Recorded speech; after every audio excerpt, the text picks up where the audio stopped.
నమస్కారం. ప్రజా టీవీకి స్వాగతం.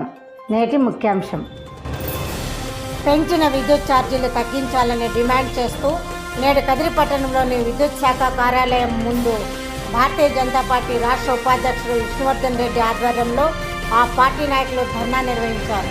విద్యుత్ కార్యాలయంలోకి బీజేపీ శ్రేణులు దూసుకెళ్లకుండా పోలీసులు బారికేడ్ ఏర్పాటు చేయగా వాటిని తోసుకుంటూ అడ్డుపడిన పోలీసులను సైతం లెక్క చేయకుండా బీజేపీ శ్రేణులు కార్యాలయంలోకి దూసుకెళ్లారు.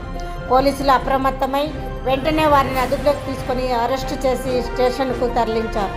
ఈ కార్యక్రమంలో కదిరి మాజీ శాసనసభ్యులు పార్థసారథి, తలుపుల గంగాధర్, ఉత్తమ్ రెడ్డి, సుదర్శన్, చెంటి, డిఎల్ ఆంజనేయులు, మైనార్టీ మోక్ష నాయకులు మైనుద్దీన్, సాదిక్ తదితరులు పాల్గొన్నారు.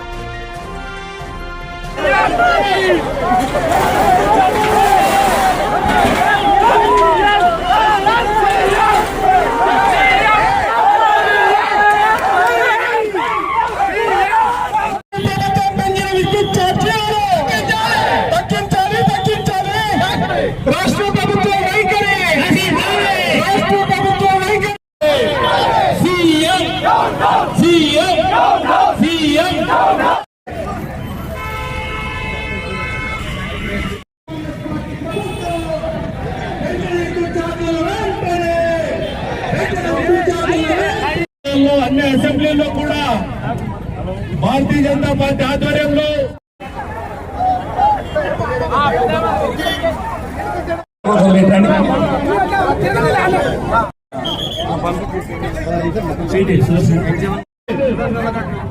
అందులో భాగంగా ఈరోజు కదిరి అసెంబ్లీకి సంబంధించినటువంటి భారతీయ జనతా పార్టీ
మన రాష్ట్ర ముఖ్యమంత్రి గతంలో పాదయాత్ర చేసినప్పుడు చెప్పినటువంటి మోసపూరితమైన మాటలే దీనికి నిదర్శనం అని చెప్పేసి మనం అర్థం చేసుకోవాలి.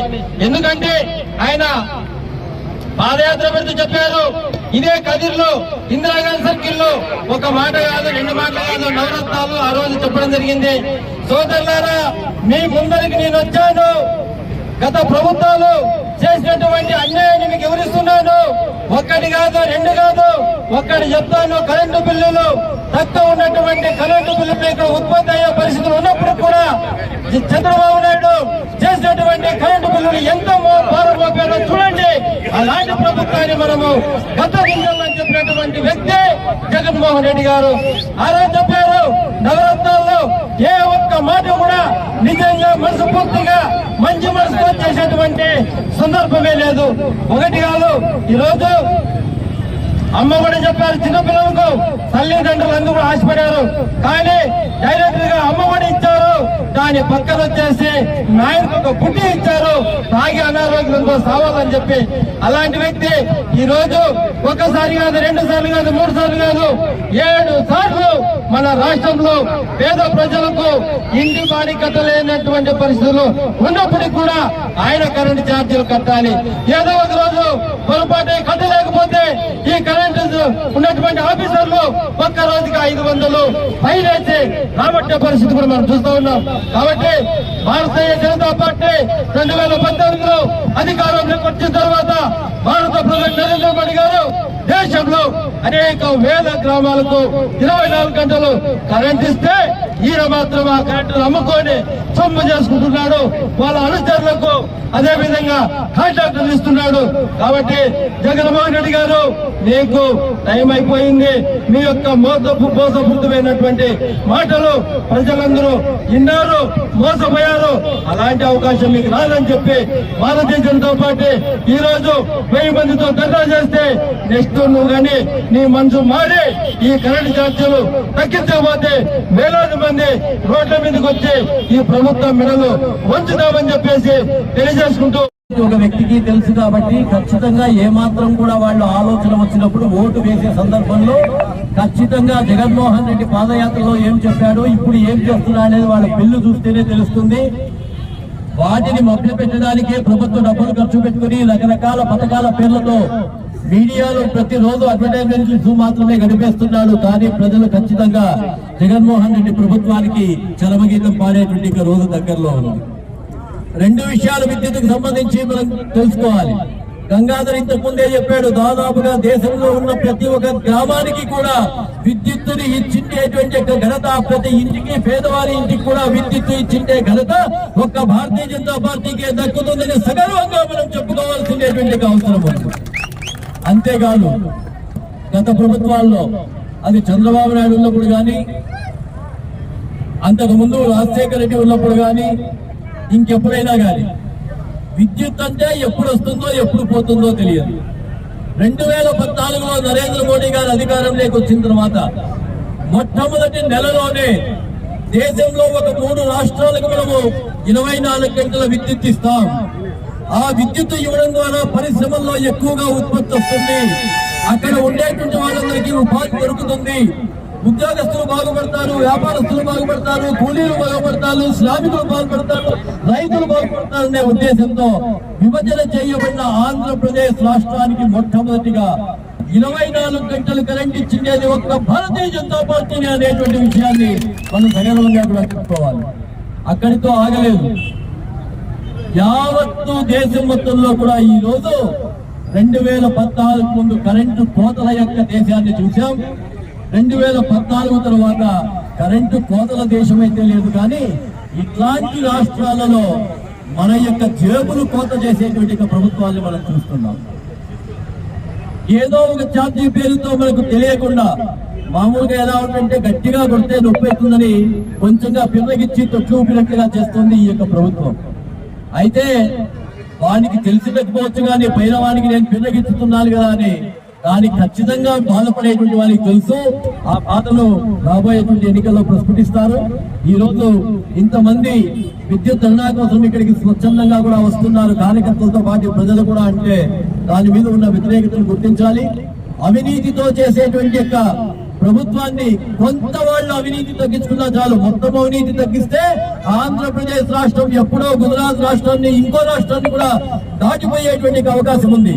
మనకు వేలాది తీరమైనటువంటి యొక్క సముద్ర తీరం ఉంది, అనేక మంచి మహానదులు ఉన్నాయి. కృష్ణా నది, గోదావరి నది మన ప్రాంతంలో వస్తుంది, పంటలు పండించేదానికి అవకాశం ఉంది. రాయలసీమ ప్రాంతానికి సక్రమంగా నీళ్లు ఇస్తే వాళ్ళు మనకి ఇచ్చేది కాదు, ఇక్కడ ట్యాక్స్ రూపంలో మనం వేల కోట్ల రూపాయలు ప్రభుత్వానికి ఇచ్చే శక్తి ఉంది. అటువంటి దానికి కరెంట్ అనేది అవసరం. కాబట్టి బీజేపీ నరేంద్ర మోడీ గారు ఆంధ్రప్రదేశ్ రాష్ట్రానికి విద్యుత్ ఇస్తున్నారు, నిరంతరం 24 గంటలు సరఫరా చేస్తున్నారు. దీన్ని సక్రమంగా ఉపయోగించుకుని రాష్ట్ర ప్రభుత్వం అభివృద్ధి చేయాలని చెప్పేసి కోరుకుంటూ సెలవు. ఈ రాష్ట్రంలో వైసీపీ అధికారంలోకి వచ్చిన తర్వాత 5 సార్లు కరెంట్ ఛార్జీలు పెంచారు.